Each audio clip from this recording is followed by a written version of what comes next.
Maria Elisa, how's your evening going aside from, answering a lot of questions about yourself? First of all, thank you for saying my full name, Maria Elisa. I know it's not the easiest, so I appreciate that. And it's been going great. I'm in Brazil, I'm visiting, so it's super exciting to be in Sao Paulo. Sure. I'm also a couple days away from my biggest project ever to come to light. So I'm intrigued, I'm nervous, but I am so excited. I mean, this has been a dream that I've had for 8 years that I've been living in LA. So Yeah. seeing it come to life in such a complicated moment for Hollywood, for film, and just me being able to celebrate in the midst of complicated financial times for the industry Yeah. makes me feel luckier than ever. So this all kind of started for you before I talk about off the grid, but your breakthrough into the US all started with Warrior, correct? Yes. Oh my God. Yes, exactly. It Yeah. did.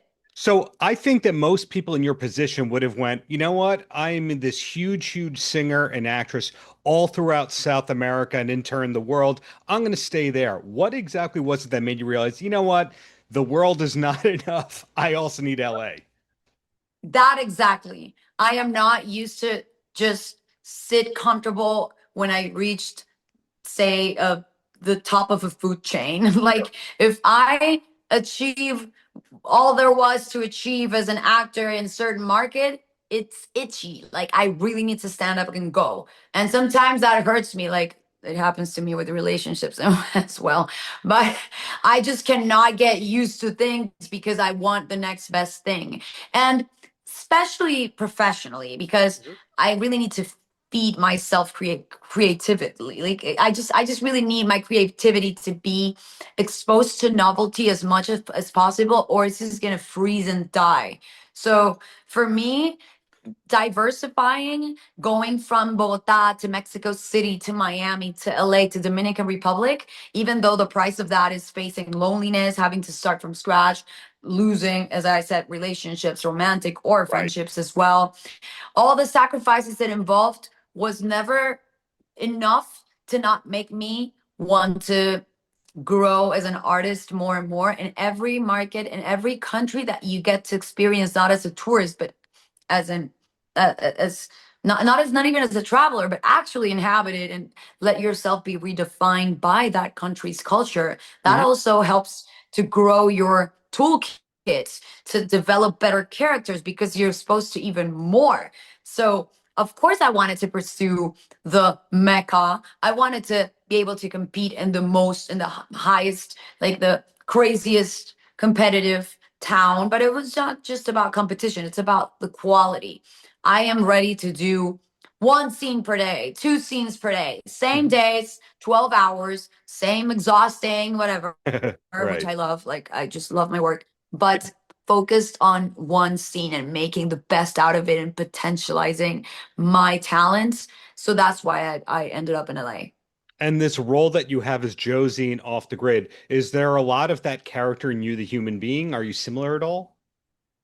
Definitely, there's a lot of me in that character. I mean, this was an Italian, then Spanish, then Southern character. It ended up being from Mississippi, which was the original idea because we changed our locations and he was supposed to run into local people. But Hmm. then they allowed me to be free because I was being a little, I felt a little tight because I had to work on the accent so much. And I'm not even like, that's not even my first language. So imagine, even for Americans, it's hard to do the southern twang, imagine for me. So the fact that they just got rid of that and allowed me to bring more of my essence to the table and to the character Hmm. allowed me to create like even more magical moments, improvise, which I wouldn't have been able in that like dialect ever, and just be more free and play with it and also represent my culture, my group in a very authentic way because I grew up in Latin America. It's not like the usual stereotypes where you create, we complain so much about not being well represented. Hmm. And if anything, what I want to bring to this market whenever I get the chance to play someone from where I'm from, which is hopefully not all the time. I mean, I love changing, as I said, Hmm. but every time I bring Latino to the story, I want it to be as authentic as possible and be able to feel truly related with it because I respect the Latino market too much for it not to for me not to honor them the way it should be. And I just got so much freedom. So it's spectacular to see that they left. They gave me so much screen time and Hmm. so much Latino, like Colombian cursing, improvising. So it feels like they rescued the soul of Josie, of Josefina. And I cannot even believe it. I thought they were gonna cut it so much. You know, you get that a lot, especially in like action movies where you're not the guy or the bomb or the special effect or the chase. Right. So it's really exciting to see the final results, and they saved that part of the story and added so much human connection to an action story. My last question before I let you go, you mentioned about the accent and you have a background as a singer. I find that singers usually can do accents because they can do impressions and mimic. Was that helpful for you to get the accents for this film? 100%. I mean, thank God for my musical ear. What would I do without it? First of all, it's one of my biggest passions. I also sing. I'm not a singer. I am actually considering uploading a couple things in Spotify, but definitely has been a very important thing because I feel like most of my career, even my Hispanic career, has been defined by that level of just different, like I just played act like characters from different parts of the world. Because I've been diversifying. Hmm. The versatility of my career has been put on test because if I'm in Mexico, I'm most likely to play Mexicans. If I'm in Colombia, I'll play a Colombian from the coast, but then also one from the city, and da da da da. Da. So every country I go to, I have to prove myself that I can do local characters, not just be hired as a foreigner or whatever.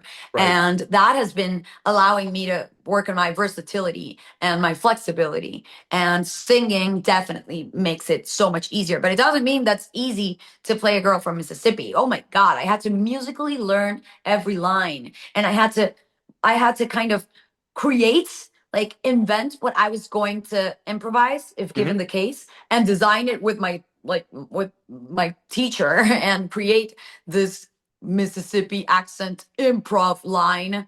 So it becomes very, you do feel like a little rigid, like not too free. So thank God that was in the past, but now I have a good tool because I kind of learned it. I mean, I just learned my lines, but now I know the flow. So maybe one day I'll get to play an actual Southern.